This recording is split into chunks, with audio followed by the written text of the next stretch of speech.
Masih di Sapa Indonesia Malam bersama saya Friska Clarissa. Kasus seorang ibu diduga dibunuh oleh anaknya yang masih berusia 12 tahun masih menjadi misteri. Sejak peristiwa terjadi Rabu pekan lalu, polisi belum menetapkan tersangka atas kasus ini.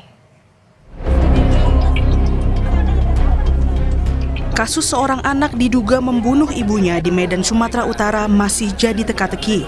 Polisi belum menetapkan pelaku meski sudah menggelar prarekonstruksi tertutup di tempat kejadian perkara Minggu 14 Desember lalu. 43 adegan diperagakan dalam rekonstruksi tersebut.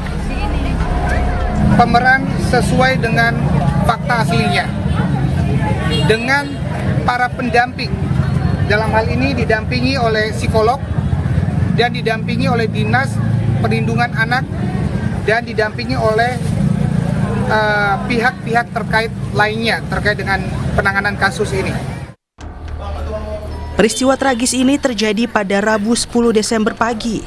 Menurut keterangan warga, korban ditemukan tewas dengan sejumlah luka oleh putri sulungnya. Saat mendengar teriakan sang anak, ayahnya turun dari lantai 2 dan menemukan istrinya dalam kondisi mengenaskan. Saat bersamaan, sang ayah melihat putri keduanya yang masih berusia 12 tahun memegang sebilah pisau. Informasi sementara ini anaknya yang bunuh, sekitar umur 12 tahun. Oh gitu. Jadi kurang. Kalau kondisi luka-luka ada Pak? Banyak. Di bagian mana Pak? Punggung. Terus? Tangannya satu saya lihat tadi ada kan. Dari foto-foto aja cuma nggak nyaksikan saya langsung. Hingga kini polisi masih terus menyelidiki kasus ini. Sementara anak yang menjadi terduga pelaku masih dalam pendampingan psikolog. Tim Liputan Kompas TV. Kita akan membahas lebih dalam terkait kasus dugaan seorang anak yang masih di bawah umur membunuh ibunya. Bersama kriminolog Universitas Indonesia Hanifah Hasna, juga praktisi kepolisian, Brigjen Polisi Purnawirawan Sri Suwari. Selamat malam Bu Selamat Sri. malam Mbak Friska. Terima kasih sudah hadir Bu Sri. Bu Sri. Terima kasih Mbak Hanifah juga sudah bergabung. Saya ke Mbak Hanifah. Ini kasus yang pada saat awal ada kasus ini saya sampai berpikir berulang kali, bagaimana ya bisa seorang anak tega menghabisi nyawa ibunya. Nah, dari sisi kriminologi, ilmu kriminologi, seperti apa Mbak Hanifah soal kasus ini yang harus betul-betul hati-hati ditelusuri? Ya, baik Mbak Friska.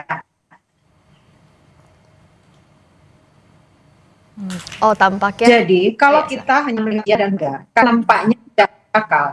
Tapi kalau kita membaca perkembangan bagaimana dinamika emosi dan bagaimana konflik keluarga, peristiwa ini menjadi bisa dijelaskan gitu ya, walaupun tetap menyakitkan. Ya. Kalau kita lihat bahwa anak ini masih berusia 12 tahun. Anak 12 tahun itu prefrontal korteksnya itu belum jadi, belum sempurna. Karena sempurna di usia 20 sampai 25 tahun. Sehingga kondisi-kondisi tertekan yang membuat dia itu mengambil langkah agresi, itu biasanya tidak bisa ditahan. Jadi tidak ada pengatur impuls. Jadi ketika dia marah, ketika dia meledak-ledak gitu ya, ketika ada trigger, dia pasti akan melakukan hal yang hanya dia inginkan. Terkait dengan 20 tusukan, bukan berarti satu tusukan itu satu niat, tetapi 20 itu menunjukkan bahwa dia tidak bisa mengelola perasaannya atau mengendalikan keinginannya untuk melakukan hal ekstrim. Itu kalau kita melihat dari sisi perkembangan otaknya. Lalu bagaimana dengan dinamika emosi dan keluarganya? Karena bagaimanapun juga seorang anak berusia 12 tahun tidak mungkin ujuk-ujuk melakukan kekerasan atau tindakan ekstrim. Kalau tidak ada pola-pola yang tidak terbaca oleh orang dewasa gitu ya. Nah, yang paling kita pelajari adalah bagaimana selama ini dengan keluarganya. Apakah ada kondisi-kondisi yang membuat dia menjadi tidak nyaman? Apakah ada kondisi-kondisi yang membuat dia itu meledak menjadi sedemikian rupa? Nah, ini yang harus kita pelajari karena bagaimanapun juga kriminologi tidak menunjuk siapa, tapi melihat pola sehingga seseorang bisa melakukan kejahatan se-ekstrim ini. Pola ini akan kita bahas. Saya ke Ibu Sri terlebih dahulu. Dan dalam menentukan tersangka dalam kasus ini, prosesnya juga panjang sekali Bu. Harus ada prarekonstruksi, sampai 2 kali rekonstruksi. Bagaimana Ibu sebagai praktisi melihat ini? Ini kita harus memberikan apresiasi ya kepada teman-teman di Polres, betapa kita melihat kehati-hatian. Kehati-hatian yang pertama dilakukan bukan semata untuk sisi penegakan hukumnya. Pertama adalah memastikan korban jangan sampai terluka untuk kedua kalinya. Ya, itu ya yang pertama. Anak bagaimanapun, apapun dia, siapapun dia, tetap harus dilindungi. Karena itu prinsip pertama, sehingga polisi terlihat hati-hati. Sekalipun andai kata saya anak, saya mengaku bahwa saya adalah pelaku. Tidak serta-merta polisi hanya berbicara aspek hukumnya, konstruksi hukumnya, tidak. Tetapi polisi balik ke belakang, jauh ke belakang untuk melihat mengapa ini bisa terjadi di anak yang baru 12 tahun. Ya. Anak perempuan pula gitu kan ya. Anak perempuan yang katanya kita tahu bahwa jarang bermain di luar. Yang katanya juga di sekolah cukup cerdas. Akhirnya polisi akan benar-benar hati-hati melibatkan semua pihak. Dan ini terjadi di dalam dinding perkawinan. Dinding privat. Banyak hal yang harus diungkap oleh polisi. Jangan-jangan jadi banyak hipotesis. Walaupun si pelakunya sudah mengaku umpama nih, ya saya yang melakukan gitu umpama. Polisi tidak semudah itu mempercayai. Akan melihat, menggali ke belakang seperti apa jiwa anak ini akan digambarkan secara utuh oleh pakarnya. Lalu apa motifnya di balik ini, apa yang mendorong, apa yang memicu, bagaimana ini terjadi, baru dikonstruksi semua. Ibarat puzzle tidak boleh ada satu saja yang bolong. Jadi harus rasional. Inilah yang dilakukan oleh teman-teman kepolisian. Sampai sekarang belum menetapkan tersangkanya. Karena tidak mudah. Karena ini harus dianalisis dari berbagai perspektif keilmuan. Kalau hanya pekerjaan polisi cukup mengkonstruksi unsur pasal. Tapi dalam hal kasus anak tidak semudah itu. Karena anak harus dipastikan tidak boleh terluka untuk yang kedua kalinya dalam proses peradilan. Maka pendekatannya pun di dalam menggali informasi, ada proses bujuk rayu, ada pengkondisian untuk bermain sesuai dengan psikologi individual si anak. Jadi walaupun umurnya 12 tahun, bisa saja kematangannya atau tingkat perubahan dinamika emosinya berbeda dari satu ke satu kan. Nah itu satu. Yang kedua, polisi juga tidak mau terkondisikan. Terkondisikan dalam arti oleh cerita-cerita yang berada. Jadi karena ini anak bungsu lagi kan. Jadi dan yang ketiga, semua orang tahu bagaimana kalau anak pelaku selalu ada konsep diversi. Nah, polisi juga tidak mau aspek hukum ini dimanfaatkan oleh orang-orang tertentu. Nah, jadi banyak hal yang harus dijaga oleh polisi. Jadi mohon bersabar, berikan kesempatan, dan saya meyakini di kepolisian itu soal SPPA, sistem peradilan pidana anak, itu sudah cukup banyak penyidik anak, jaksa anak, hakim anak, Bapas dan sebagainya. Karena saya sendiri adalah perancang program itu di Lembaga Pendidikan Polri. Kita melakukan integrated. Pendidikan kejuruannya itu integrated. Jadi bukan hanya anggota Polri, ada jaksa, ada Bapas, semua. Bahkan ada pengacara. Ya, ini menarik karena bukan hanya apakah unsur pasalnya memenuhi, tapi tadi faktor why-nya secara keseluruhan itu harus betul-betul harus jelas, harus. Nah, ini menarik. Saya berharap Kompas TV mengangkat ini, teman-teman Poltabes Medan begitu sangat terbuka juga dan responsif, dan sampai sekarang mengatakan kami belum menetapkan tersangka, kami masih dalam rangka penyelidikan karena tadi berbagai hal. Nah, ini menjadi pintu masuk untuk warning bagaimana parenting kita. Karena anak itu konsepnya kan kayak kertas. Diisi merah, spidolnya ya merah, diisi. Dan anak ini nampaknya kan kita kalau ini masih analisis dari luar ya, bukan kita yang langsung menangani. Jarang berinteraksi dengan tetangga. Terus mungkin sekolah rumah, artinya ada apa nih? Nah, ini barangkali ini juga saya nanti lari ke beliau Mbak Hanifah. Ini juga menjadi memperkaya kita bahwa parenting itu ternyata tidak lagi melulu seperti yang kita belajar dari orang tua kita. Maka ke depan ini beda. Karena anak-anak kita terpapar oleh banyak informasi yang terkadang tingkat kedewasaan mereka belum mampu melakukan filtering itu. Nah, ini kalau kita lihat karakter anak tersebut yang jarang berinteraksi dengan dunia luar, Mbak Hanifah, apakah membaca pola ini justru harus dimulai dari rumah, dari lingkungan rumah si anak, dari pernikahan orang tua, dari bagaimana hubungan antara orang tua dan anak-anak dengan anggota keluarga yang lainnya? Ya, benar sekali Mbak, bahwa sebelum kita keluar dari rumah tersebut, kita harus melihat, look in kepada keluarga kita gitu ya. Nah kalau sekarang yang kita ketahui, yang sudah disampaikan adalah anak ini adalah anak yang pendiam, anak yang manis. Dan keluarga ini adalah keluarga yang tertutup, tidak pernah ketemu dengan tetangga gitu ya. Nah kondisi-kondisi ini sebetulnya membuat kontrol sosial jadi tidak berfungsi. Karena masyarakat kita pada saat ini memilih untuk menjadi individualis. Masalahmu adalah masalahmu gitu ya, masalahku adalah masalahku, aku tidak akan mencampuri urusanmu, kamu jangan mencampuri urusanku.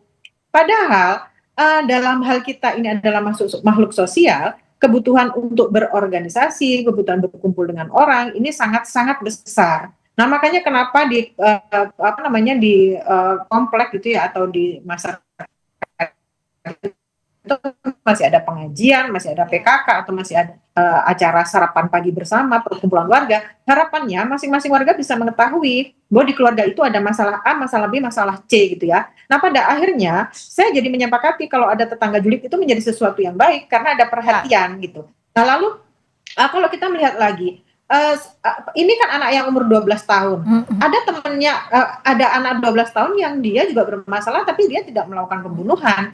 Ini juga harus kita lihat bagaimana ketika anak ini, anak lain ketika dia marah, apakah ibunya memberikan ruang untuk marah? Apakah ketika sedih, ibunya memberikan ruang untuk menangis? Apakah ketika dia kecewa, diberi ruang untuk dia kecewa? Karena kondisi-kondisi ini yang membuat perasaannya tervalidasi sehingga tidak dan terjadi kejahatan bila memang pelakunya adalah anak 12 tahun ini. Iya, validasi emosi itu sangat penting, apalagi tadi dalam kondisi 12 tahun secara emosional, secara pikiran pun belum matang. Nah, bagaimana untuk mendudukan ini dalam proses penyelidikan satu perkara, Bu? Makanya itulah kenapa banyak pihak yang terlibat di dalamnya. Polisi tidak hanya mengandalkan dirinya sendiri, ada psikolog di sana, ada Bapas, yang semuanya bekerja secara simultan dari berbagai aspek. Dia akan mesti melihat, yang jelas dalam konteks ini keluarga tidak dilibatkan untuk berinteraksi dengan anak. Ya, karena kejadiannya ada di dalam dinding rumah tangga gitu ya, yang kondisinya juga seperti yang diberitakan, sehingga polisi mau tidak mau dan memang sesuai ketentuan harus melibatkan banyak pihak. Tetapi melihat ketelitian teman-teman kepolisian, karena ketika anak 12 tahun, baru 12 tahun 27 hari, ini kan penyelesaiannya secara diversi.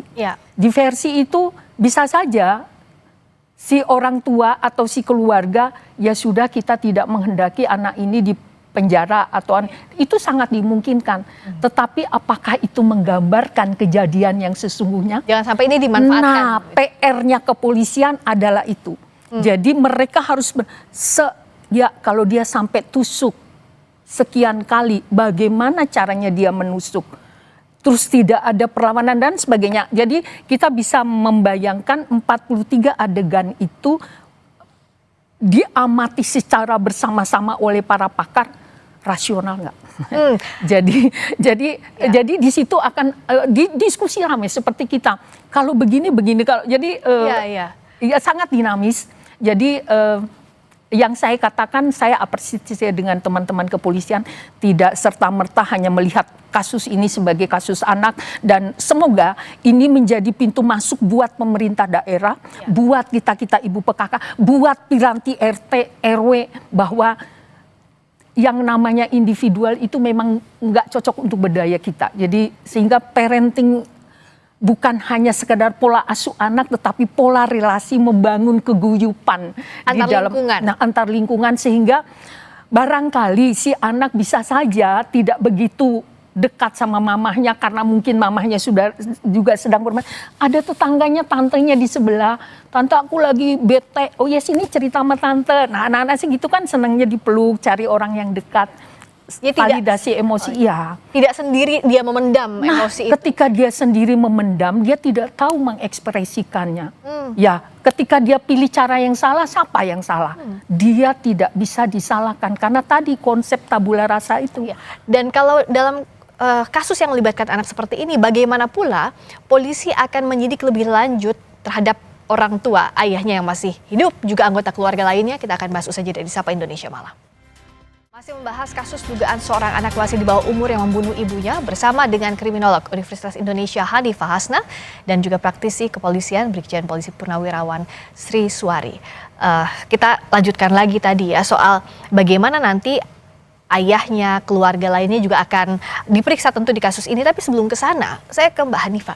Saya berpikir kalau usia 12 tahun itu pasti semarah-marahnya kita dengan ibu, kita akan mencari ibu kita. Jadi untuk menyakiti masa sih tega? Mbak Hanifah bagaimana membaca ini? Oke, baik. Kalau kita melihat berdasarkan moral ya, memang demikian. Tapi kalau kita kembali pada bagaimana perkembangan otak, bagaimana konflik dalam keluarga, bagaimana anak ini diasuh setiap hari, seperti yang Bu Sri tadi sampaikan, parentingnya seperti apa? Apakah keluarga ini mengajarkan meregulasi emosi, gitu ya? Yang kita ketahui bahwa orang tuanya juga berkonflik. Apakah ada orang lain yang menjadi pelaku lain, pelaku tidak langsung, di mana tidak langsung ini adalah orang-orang yang membuat kondisi menjadi tidak nyaman. Anak menjadi merasa benci dan tidak nyaman dengan rumah ini, sehingga dia layak melakukan hal itu. Makanya perlu ada pemeriksaan psikiatri forensik, gitu ya. Karena hal ini untuk melihat apakah anak ini ketika melakukan, kalau memang tujuannya kepada anak ini, apakah ketika melakukan itu dia memahami akibat dan risiko. Apakah dia sadar dengan hal itu? Dan apakah ada gangguan mental atau sekedar ledakan emosi?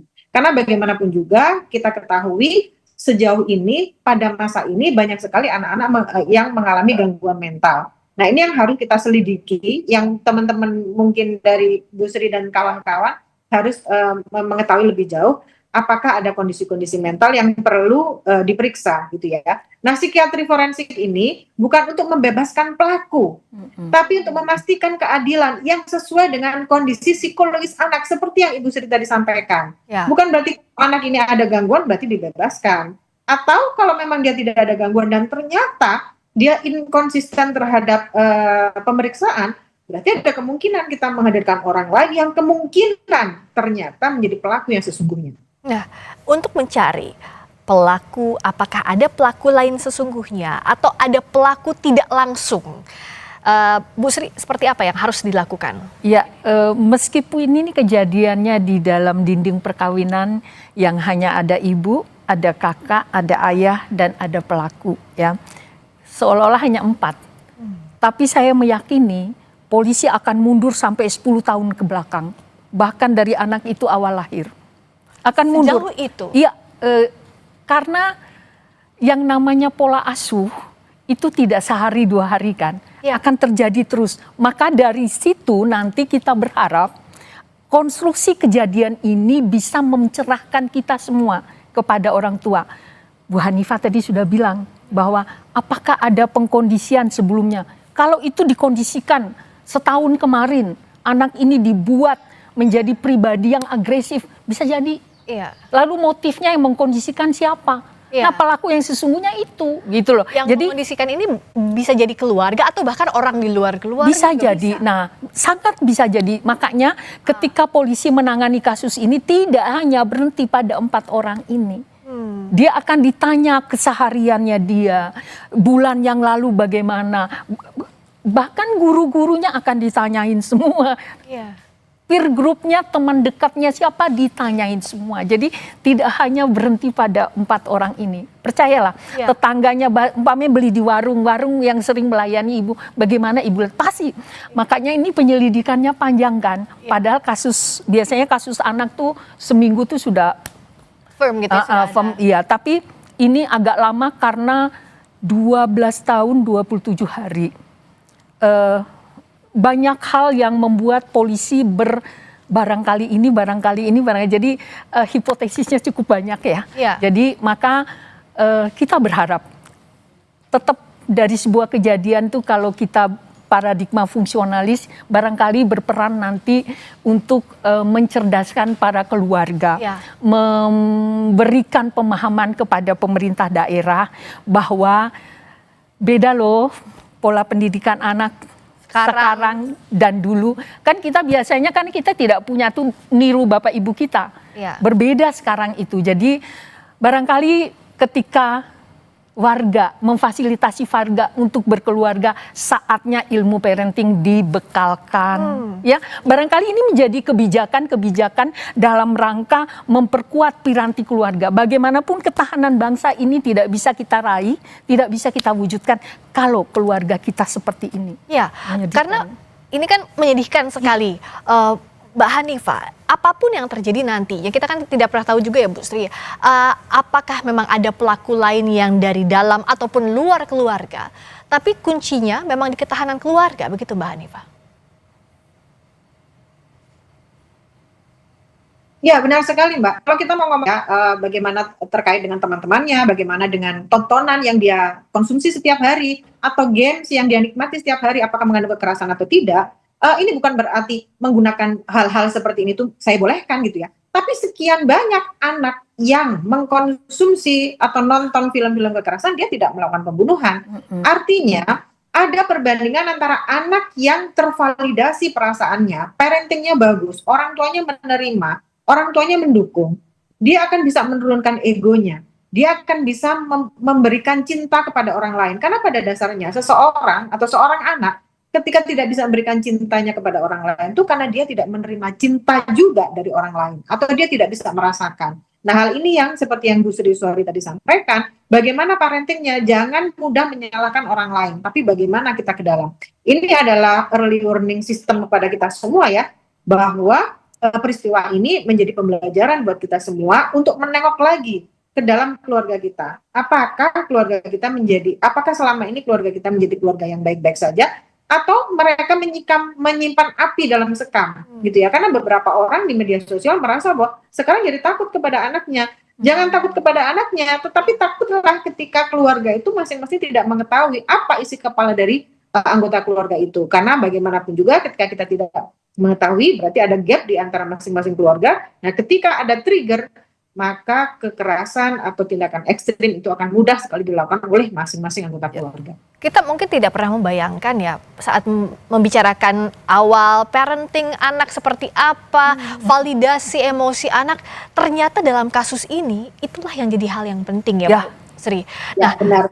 Iya, tadi Mbak Hanifah juga memaparkan betapa ketahanan keluarga itulah yang penting. Ternyata kita bisa membahas di satu kasus ini yang sampai sekarang belum terpecahkan. Bu Sri, untuk kasus yang pastinya akan lebih rumit, kalau Ibu tadi jelaskan, pastinya kita butuh waktu yang jauh lebih panjang. Sebenarnya siapa-siapa saja yang harus terlibat dalam penyelidikan ini agar betul-betul holistik, agar tidak hanya anak saja yang disasar, tapi circle terluar, inner circle, semuanya betul-betul diselidik. Jadi polisi sekarang itu sudah makin tidak hanya terpatok pada konstruksi hukum, apalagi soal anak. Ya, dia akan mulai mundur setahun, sebulan, 2 bulan, setahun, 2 tahun, 3 tahun, sampai apalagi andai kata benar anak pelaku tunggal, itu akan polisi tidak hanya berhenti di situ. Bersama teman-teman seluruh pemerhati, seluruh pihak yang terlibat. Di sana ada pekerja sosial, di sana ada psikolog, di sana ada Pemda. Pemda harus terlibat dari awal nih dalam kasus ini karena dia memberikan perlindungan ya, terutama Dinsos ya. Nah, ini menurut saya melihat dari perspektif fungsionalnya ya. Sehingga kasus ini kan sudah terjadi, kita tidak bisa mundur. Tetapi ini kita manfaatkan sebagai momentum penyadaran bersama bahwa menjadi orang tua itu tidak mudah saat ini. Membangun keluarga itu tidak sekedar 2 orang berpikir bahwa nanti akan hadir lagi anak dari kita. Itu kita punya tanggung jawab untuk masa depan anak-anak kita. Masa depan bermula dari anak, kita bertanggung jawab terhadap anak, bertanggung jawab terhadap bangsa. Kan begitu.